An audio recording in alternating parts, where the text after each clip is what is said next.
Assalamualaikum warahmatullahi taala wabarakatuh. Alhamdulillahirabbil alamin wassalatu wassalamu ala sayyidina Muhammadin asyrafil anbiya'i wal mursalin wa ala alihi washabbihi ajmain. Amma ba'du. Jadi kita akan sambung kitab yang seterusnya, iaitu kitab Al-Ibanah wal Ifadah. Terjemahan kitab ni pada membicarakan tentang hukum hakam darah perempuan, iaitu haid, nifas dan istihadah. Sambungan muka surat yang ke-20. Sambungan muka surat yang ke-20, yakni pasal yang ke-6. Pasal yang ke-6 berkenaan tentang suci yang berselang-seli dengan darah haid. Suci yang berselang-seli dengan darah haid. Ini satu bab pada membicarakan tentang masalah naqa'. Okey, masalah naqa'. Qala muallifu rahimahullahu taala wa nafa'ana bi ulumihi wa ulumina fid daraini amin ya rabbal alamin. Keenam, suci yang berselang-seli dengan darah haid. Apabila seorang perempuan mendapati darah haidnya diselangi dengan suci, seperti sehari darah dan sehari suci, ataupun sejam darah dan sejam suci. Itu keadaan perempuan yang dia kedatangan haid. Ada sebahagiannya dia tak terus menerus, ada sebahagiannya dia terus menerus. Daripada awal pertama dia melihat darahnya, daripada jam yang pertama sampailah kepada dia berhenti tu, darahnya sentiasa ada. Sampailah daripada warna yang kuat kepada lemak, makin lemak, sampailah hilang warna. Itu sebahagian daripada perempuan. Yang ni tak ada masalah lah. Kemudian ada sebahagian daripada perempuan pula yang apabila dia keluar darah, dia dapati bahawa darahnya itu diselangi dengan suci. Maksudnya diselangi dengan berhenti darah. Dinamakan sebagai naqa'. Naqa' ni apa? Suci yang menyelangi di antara darah. Sekira-kira dimasukkan kapas ke dalam faraj, yakni pada had zahir faraj, tiada kesan darah padanya. Bila dia lihat darahnya berhenti, kemudian tak kelihatan pada padnya, yakni pada pelapiknya, tak lihat. Kemudian dia pun mengambil kapas, dia masukkan pada kemaluannya. Kalau dia periksa, kalau dia cek ada darah lagi, maka tu dinamakan sebagai naqa'. Kalau dia cek ada darah lagi, tu namanya fatrah. Tu dia panggil fatrah. Adapun kalau dia periksa tidak ada darah, iaitu dinamakan sebagai naqa', yakni suci. Dia panggil suci. Itu dia panggil naqa'. Jadi kalau berlaku naqa', seumpama contoh apa? Sehari keluar, sehari tak keluar, ataupun sejam keluar, ataupun sejam tak keluar. Ini terhenti-henti, darahnya terhenti-henti. Okey. Jadi maka tiada khilaf di kalangan fuqaha Syafi'iyah, tiada khilaf di kalangan ulama Syafi'iyah bahawa hari-hari yang keluar darah adalah darah haid. Dan tiada khilaf juga apabila seorang perempuan melihat naqa', wajib ke atasnya mandi, solat dan puasa, dan harus bagi suami menyetubuhinya kerana zahir sucinya berkekalan dan tidak akan keluar kembali. Ini tempat yang tiada khilaf. Tempat tiada khilaf ulama menyatakan apa? Sekalian daripada darah yang keluar tu dihukumkan sebagai darah haid. Darah haid itu tak ada khilaf. Dan juga tiada khilaf di sisi ulama menyatakan naqa', ketika naqa' tu wajib ke atasnya mandi, solat dan puasa. Mandi, solat dan puasa, dan harus bagi suami tu nak menyetubuhinya. Mana boleh untuk dijima. Kerana apa? Kerana zahir sucinya tu. Zahir sucinya dengan berkekalan dan tidak akan keluar kembali darah. Apabila tak nampak darah pada kemaluan, sudah tidak ada darah pada kemaluan, maka itu dihukumkan sebagai suci. Yang ini dua perkara tidak ada khilaf. Tidak ada khilaf. Okey. Kemudian ulama berbeza pendapat tentang naqa'. Ulama cuma berbeza pendapat, yakni khilaf pendapat ulama ni tentang nakak yang berada di celah-celah haid. Yakni nakak yang ada di celah-celah haid. Kerana pendapat yang azhar, yakni pendapat yang paling nyatalah, yang paling diperpegang, iaitu waktu nakak dihukumkan sebagai haid dengan syarat-syarat yang tertentu. Nanti kita akan terangkan. Dengan syarat-syarat yang tertentu. Yang pertama apa? Hendaklah jumlah darah haid dan nakak tu tidak melebihi 15 hari. Dan yang kedua, hendaklah darah yang keluar tidak kurang daripada tempoh sekurang-kurang haid. Ini perkara yang berkaitan dengan nakak. Kerana ada sebahagian daripada kita yang tak tahu berkenaan tentang hukum nakak tu. Nakak tentang darah tentang keadaan berhentinya darah ketika keluar haid. Okay, kita lihat contoh di sini. Contoh di papan putih ni yang saya dah buat ni. Bab yang kita bincang ni iaitu suci yang berselang-seli dengan darah haid, iaitu dipanggil sebagai nakak. Suci yang berselang-seli dengan darah haid, nakak. Baik. Tiada khilaf ulama, darah yang keluar adalah haid. Darah yang keluar dalam tempoh haid tu tidak ada khilaf ulama menyatakan darah tu keseluruhannya ialah haid. Kemudian tiada khilaf juga waktu nakak wajib mandi, solat dan puasa kalau waktu tu termasuk dalam bulan Ramadan. Okey. Contohnya lihat pada jadual ni. Kita lihat pada jadual ni. Contoh. Hari keluar darah 1, 2, 3, 4, 5, 6, 7, 8, 9, 10 sampai 15. Seorang perempuan ni dia keluar darah dalam tempoh maksima bagi haid, iaitu 15 hari 15 malam. Cuma masalahnya darah yang keluar tu terputus-putus. Terputus-putus. Hari pertama keluar darah, kemudian hari kedua, hari ketiga tak keluar, dipanggil nakak. Berlaku nakak hari kedua dan hari ketiga. Kemudian hari keempat sampai hari keenam keluar darah. 4, 5, 6 keluar darah. Kemudian 7, 8, 9, 10 berlaku nakak lagi sekali. Berlaku darah berhenti. Kemudian 11, 12 keluar semula darah. Dan yang seterusnya 13, 14 tak keluar darah. Hari yang terakhir 15 keluar darah.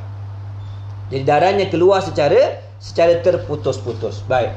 Kemudian kita lihat jadi tiada khilaf, darah yang keluar adalah darah haid. Mana tidak ada khilaf ulama, darah yang keluar ni walaupun pada hari-hari yang terputus ni dihukumkan sebagai darah haid. Mana hari pertama hukumnya haid, hari ke-4, 5, 6 hukumnya haid, 8 dan 11, 12 dan 15 dihukumkan sebagai haid. Yang ni tidak ada khilaf ulama. Okey, baik. Dan juga tidak ada khilaf ulama waktu nakak, yakni waktu berlaku nakak 2, 3, 7, 8, 9, 10, 13 dan 14. Ketika ini wajib pada waktu nakak wajib mandi, solat dan puasa. Bila berlaku nakak wajib mandi, solat dan puasa kalau dia berlaku dalam bulan Ramadan. Okey. Cuma ada sedikit perbezaan pendapat di antara Imam Rafi' dan Imam Nawawi. Pada bulan yang pertama tidak ada khilaf ulama.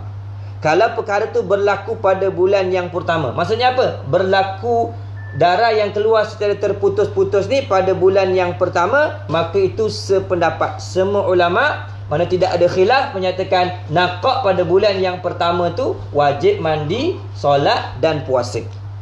Wajib mandi, solat dan puasa. Seandainya darah yang keluar telah cukup 24 jam, maka wajib dia mandi. Okey, baik.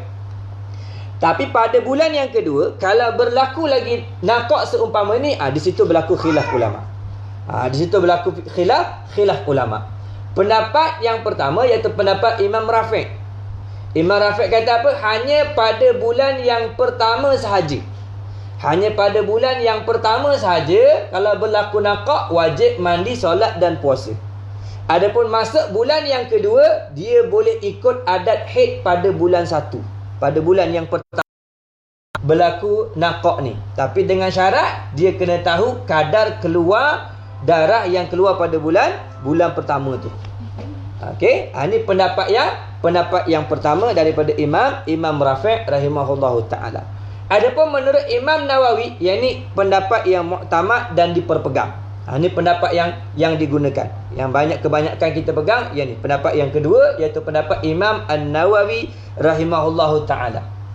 Mengikut Imam Nawawi, kalau berlaku juga nakak pada bulan yang kedua, maka hukumnya berterusan hingga bulan berikutnya. Sama juga. Berlaku nakak, wajib mandi, wajib solat, wajib puasa kalau ia termasuk dalam bulan Ramadan. Jadi mana tidak ada istilah menunggu. Istilah menunggu. Ada setengah daripada kita tunggu. Hari pertama keluar darah, hari kedua tak keluar. Tunggulah. Kenapa? Sebanyak-banyak haid kan 15 hari 15 malam. Maka dia tunggu. Yang ni perbuatan yang salah. Tak boleh tunggu. Kenapa? Apabila telah nyata berhenti darah, maka ketika hukumnya suci lah. Seperti mana ketika terlihatnya darah dihukumkan sebagai haid, maka ketika sucinya darah dihukumkan sebagai suci. Okey, jadi maknanya bila nakak saja, kalau sebelum daripada nakak sudah cukup tempoh haid 24 jam, maka wajib mandi. Tapi kalau tak cukup lagi, maka tak wajib mandi lagi. Mana dia sekadar dihukumkan sebagai perempuan yang istihadah ketika tu. Istihadah pada hari yang pertama ataupun belum cukup 24 jam. Okey, mana tak berlaku khilaf. Khilaf menentukan pada masuk bulan yang kedua saja. Jadi siapa yang nak menggunakan pendapat yang pertama, dia kena pastikan betul-betul. Dia kena pastikan betul-betul tempoh waktu dan kadar jam darah haidnya itu dijaga dengan betul, kerana itulah tempoh yang boleh diguna pakai untuk bulan yang kedua nanti kalau berlaku nakak. Maknanya kalau bulan kedua, dia nak ambil ikut bulan pertama. Sebab apa? Bulan pertama dulu, hari pertama keluar darah, hari kedua tak keluar darah. Jadi kata nak ikut bulan yang pertama. Boleh, tak ada masalah. Tapi dengan syarat dia kena pastikan. Contohnya, kalau pada bulan yang pertama darah haidnya keseluruhan 7 hari 2 jam. Contohnya 7 hari 2 jam. Kemudian kalau berlaku pada bulan yang kedua, kalau berlaku pada bulan yang kedua kurang daripada 7 hari 2 jam, maka dia kena qada semula puasa kita kata apa ni? Waktu yang dia tinggalkan ni. Solatnya kena qada, kemudian puasanya kena qada juga kalau dalam bulan Ramadan. Baik. Jadi kita nak pegang mana mudah? Pegang pada Imam Nawawi. Yang kedua ni mudah. Mana bila berlaku nakak, cukup darah yang sebelum tu 24 jam, maka mandi. Kalau tak cukup, tak perlu mandi. Tapi wajib sembahyang. Kalau ada waktu solat tu yang kita dah tinggal, wajib kita qada. Tu kalau tak cukup 24 jam. Baik. Dalam bab ni, barulah ada khilaf. Khilaf pada menisbahkan hukum nakak tu. Ni bab yang kita bincang ni, khilaf pada menyatakan tentang hukum nakak. Jadi terdapat dua pendapat. Dia terbahagi kepada dua pendapat. Satu pendapat As-Sahbi, satu lagi pendapat Al-Laqti, Al-Laqti dan juga At-Talfiq. Dua pendapat. Kalau mengikut As-Sahbi, kalau mengikut pendapat As-Sahbi, yang ini pendapat yang muktamad. Sahbi ni pendapat yang muktamad. Dia kata apa? Nakak dihukumkan haid. Nakak yang ada di celah-celah ni dihukumkan sebagai haid. Apabila telah selesai, katakan 15 hari, 15 malam, cukup 24 jam, maka keseluruhannya ni termasuk nakak tu dihukumkan sebagai haid. Jadi solat yang dia buat sewaktu nakak ni, solat yang dia buat selaku nakak ni tidak sah lah. Kemudian tidak perlu qada. Tetapi kalau dia puasa, katakan puasa Ramadan, puasanya kena qada. Kenapa kena qada? Sebab yang ni dihukumkan sebagai waktu haid. Ini pendapat As-Sahbi. Dan benda ni berlaku dengan dua syarat. Mesti kena ada dua syarat. Dua syarat nak hukumkan nakak ni sebagai haid, mesti kena ada dua syarat. Yang pertama apa? Jumlah darah dan nakak tidak lebih 15 hari 15 malam. Umpama contoh ni, darah keluar dan juga nakak ni tak lebih daripada 15 hari 15 malam, maka nakak ni dihukumkan sebagai haid. Dihukumkan sebagai haid. Kemudian yang kedua syaratnya apa? Darah tidak kurang 24 jam. Kalau berlaku macam ni, tapi darah yang keluar ni baru 20 jam, maka nakak ni tak boleh dihukumkan sebagai haid. Bahkan dihukumkan sebagai istihadah. Darah yang keluar dihukumkan sebagai istihadah. Ini pendapat yang pertama, iaitu pendapat As-Sahbi. Ni kita pegang lah ni. Kita pakai ni. Adapun pendapat satu lagi, pendapat yang Al-Laqti dan At-Talfiq ni, nakak ni dihukumkan suci. Dihukum suci pada nakak. Kalau yang ni dihukumkan sebagai haid. Tapi kalau al-laqti ni ataupun at-talfiq, dua-dua ni, naqah dihukumkan suci. Walaupun setelah sempurna 15 hari 15 malam, maka yang ni dihukumkan sebagai hari suci. Bila hari suci dihukumkan sebagai suci, solat dan puasa yang dia buat tu dikira sah lah. Solat dan puasa dikira sah dan dia tak perlu qada puasanya. Dia tak perlu qada lagi. Tu kalau ikut pendapat yang kedua ni. Tapi kita pakai yang ni. Kita pegang awak ni. Okey, kita pegang awak ni. Baik. Itu permasalahan darah yang keluar secara berselang-seli dengan darah haid. Okey, syarat dia mesti kena jaga. Okey. Baik, pendapat yang azhar, waktu naqah dihukumkan dengan haid sebagai syarat-syarat yang berikut. Adapun pendapat yang kedua, okey, yang kita bincang ni, pendapat yang kedua, iaitu waktu naqah dihukumkan sebagai waktu bersih, waktu suci. Kerana jika darah yang keluar dianggap sebagai haid, maka mestilah waktu naqah dikira sebagai bersih. Dia kata tu pendapat dia. Dia kata jadi kalau darah keluar tu haid lah. Tapi bila tak keluar darah, maka dihukum naqah tu dihukum sebagai suci. Pendapat ni dikenali dengan al-laqti dan juga at-talfiq. Jadi perselisihan dua pendapat di antara as-sahbi dan juga al-laqti dan at-talfiq ni, perselisihan dua pendapat ini cuma pada persoalan solat, puasa dan seumpamanya. Yang ni pada menetapkan tentang puasa, solat. Perlu qada ke tak perlu qada? Kalau yang ni dia kata tak perlu qada lagi. Kenapa? Kerana ni dianggap sebagai tapi puasanya kena qada. Ada pun yang ni dianggap solat dan puasanya sah, maka tak perlu lagi untuk qada semula. Okey. Maka tempoh bersih yang berselang-seli itu tidak dikira sebagai bersih yang menamatkan iddah seorang wanita secara ijma'. Tapi kalau bab penentuan iddah, tak ambil kira bahagian hari ni. Dia tak ambil kira. Dia kena ambil hari yang bermula daripada hari yang ke-16 selepas suci semua. Adapun yang tengah ni tak termasuk dalam hitungan iddah, itu pendapat ijma'. Okey, baik, habis itu. Baik, kita lihat perbincangan ataupun perbahasan berkenaan tentang syarat yang pertama ni. Jumlah darah dan naqah tidak melebihi 15 hari 15 malam.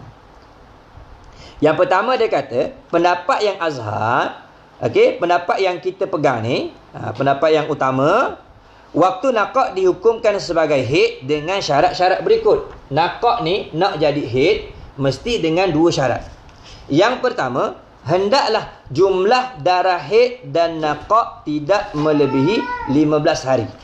Darah haid dan naqah ni yang selang-selang ni mestilah tidak melebihi tempoh maksima bagi haid, iaitu 15 hari 15 malam.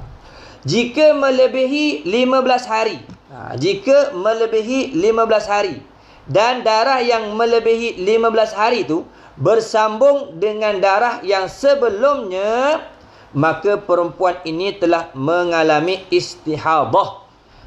Telah mengalami istihadah dalam haid yang bercampur haidnya dengan suci.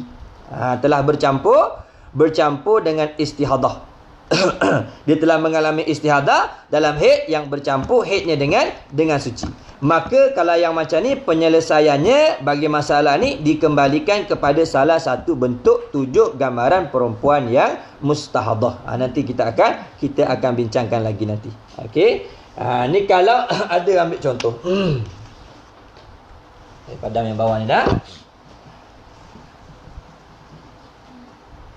Okey, syarat yang pertama, darah haid itu darah dan naqah dia mesti berkumpul dalam tempoh 15 hari. Kita ambil satu contoh yang paling mudah.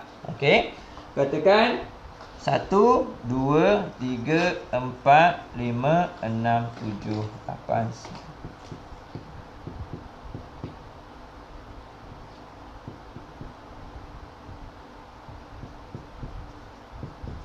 17 hari. Katakan 17 hari. Baik. Hari yang pertama sampai ke hari yang keempat keluar darah. Okey. Kemudian berlaku naqah 9 hari. Okey, berlaku naqah 5, 6, 7, 8. Kemudian haid keluar lagi. Keluar lagi darah sampai 10, 11, 12. Okey. Kemudian berlaku nakak lagi. Berlaku nakak 2 hari lagi. 13, 14. Seterusnya bersambung darah. 15, 16, 17. 15, 16, 17. Okey. Ni keluar darah. Di sini berlaku nakak. Ni berlaku nakak. Okey. Sini darah. Sini darah. Okey. Dia kata jika melebihi 15 hari. Darah jika melebihi 15 hari dan darah yang melebihi 15 hari bersambung. 13, 15 ni, 15, 16, 17. Dia bersambung. Bersambung dengan darah sebelumnya, maka perempuan ini telah mengalami istihadah dalam haid yang bercampur haidnya dengan suci. Jadi kalau berlaku macam ni, dia tak sama dengan kes ni. Dia tak sama dengan kes ni. Maksudnya apa? Dia telah berlaku istihadah. Telah berlaku istihadah. Jadi dia kena kembalikan kepada kumpulan istihadah yang 7 tu. Kalau darah yang keluar ni ada tamyiznya, maka dia kembali kepada perempuan yang mumayyizah. Tapi kalau darah ni tidak ada tamyiznya, maka dia kembali kepada perempuan yang ghairu mumayyizah. Mustahadah, mumayyizah sama ada mu'tada ataupun mubtadi'ah. Ataupun mustahadah, mubtadi'ah atau mu'tada sama ada mumayyizah ataupun ghairu mumayyizah. Dia kena kembali balik itu. Okey, itu kalau berlaku seumpama ni, iaitu darahnya tidak berhenti pada 15 hari 15 malam. Sebab tu letakkan syaratnya mesti cukup 15 hari 15 malam. Kalau berlaku, maka nakak ni tak dipanggil sebagai haid. Nakak ni tak dipanggil sebagai haid. Jadi kita tak boleh nak ambil contoh, nak ambil sampai sini. Yang ni kita nak ukurkan sebagai istiadah pun tak boleh. Ataupun kita nak ambil daripada sini. Melainkan kalau yang ni dia ada tamyiz. Contoh yang ni darah hitam, darah kuat. Okey, darah kuat umpama contoh. Yang selebihnya ni diukur sebagai darah lemah. Yang ni boleh dianggap sebagai tamyiz. Mana boleh ambil darah hitam sebagai darah haid. Tu nanti dalam bab istihadah kita akan lebih terperincikan lagi. Okey? Baik. Kemudian yang kedua, adapun jika darah yang melebihi 15 hari tidak bersambung dengan darah sebelumnya, maka perempuan ini dikira masih ada baki waktu suci yang perlu disempurnakan. Dan jika telah sempurna, sekurang-kurangnya suci 15 hari masih ada darah, maka dikira sebagai haidnya yang baru. Okey. Ambil tisu ni. Hai. Ambil tisu ni. Okey, tak apa dah.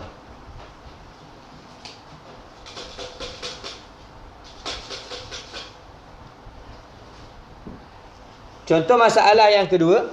Okey, kita lihat masalah yang kedua.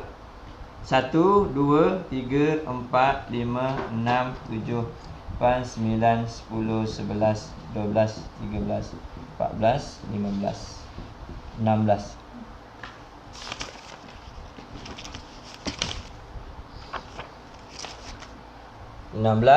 Sampai kepada 30. Okey. Dalam masalah yang kedua ni pula, kalau darah tu tak berhubung. Okey, darah tu tak berhubung. Umpama contoh 1 sampai 7 keluar darah. Okey. Kemudian 8 sampai 11 tak keluar darah. Okey.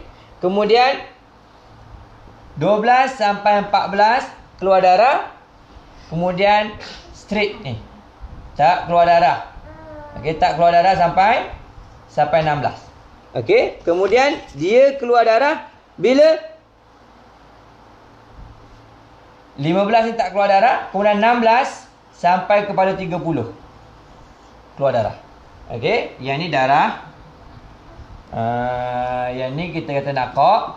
Okey, yang ni darah, yang ni nakak, yang ni darah. Kalau berlaku macam ni ada beza kan? Kalau yang ni sambung, yang ni tak bersambung. Okey, buat perbezaan tu biar nampak. Kalau yang macam ni mana keseluruhan ni termasuk nakak ni, nakak tak boleh dihukumkan sebagai haid. dia akan dikembalikan kepada masalah istihadah. Tapi kalau berlaku macam ni, darah keluar sini, kemudian berlaku nakak, kemudian darah, kemudian nakak pada 15, baru keluar darah pada hari yang ke-16. Mana ada berlaku nakak pada hari yang ke-15. Baik. Kalau berlaku macam ni, barulah yang ni dihukumkan sebagai haid. Yang ni pun dihukumkan sebagai haid. Dan yang ni pun dihukumkan sebagai haid. Yang ni dihukum sebagai suci. Okey. Sampai kepada hari yang ke-16. Pada hari yang ke-30 dihukumkan sebagai haidnya yang kedua. Haidnya yang kedua. Kenapa haid yang kedua? Kerana telah melepasi tempoh suci 15 hari 15 malam. Okey. Tapi yang sini dihukumkan sebagai haid. Ini je nakak dia. Maka nakak ni dihukumkan suci. Kenapa nakak ni hukum suci? Kerana dia tak berhubung dengan yang ni. Kalau nakak ni duduk dalam ni, maka dia dihukumkan sebagai haid. Sekarang ni dia di ujung. Kemudian dia berhubung dengan tempoh suci. Walaupun tempoh suci ni keluar darah. Walaupun tempoh ni suci keluar darah. Tapi keluar darah tu selepas daripada cukup tempoh maksimal bagi haid 15 hari 15 malam. Okay, jadi haidnya 1, 2, 3 sampai kepada 14. Haidnya sampai 14. Adapun yang ni tak dihukumkan sebagai istihadah. Kalau yang ni dihukumkan sebagai istihadah. Mana kena kembali kepada kumpulan-kumpulan mustahadah tu. Okey. Tu yang dia kata dalam kitab ni. Tempoh darah yang keluar daripada 16 sampai kepada 29 ni, darah yang keluar sampai 16 kepada 29 ni dipanggil tempoh darah yang keluar menyempurnakan tempoh suci. Darah yang keluar menyempurnakan tempoh suci. Kemudian kalau keluar darah tu berterusan pada 30, maka 30 ni termasuk haidnya yang baru. Haidnya yang baru. Okey? Tu kena ingat baik-baik.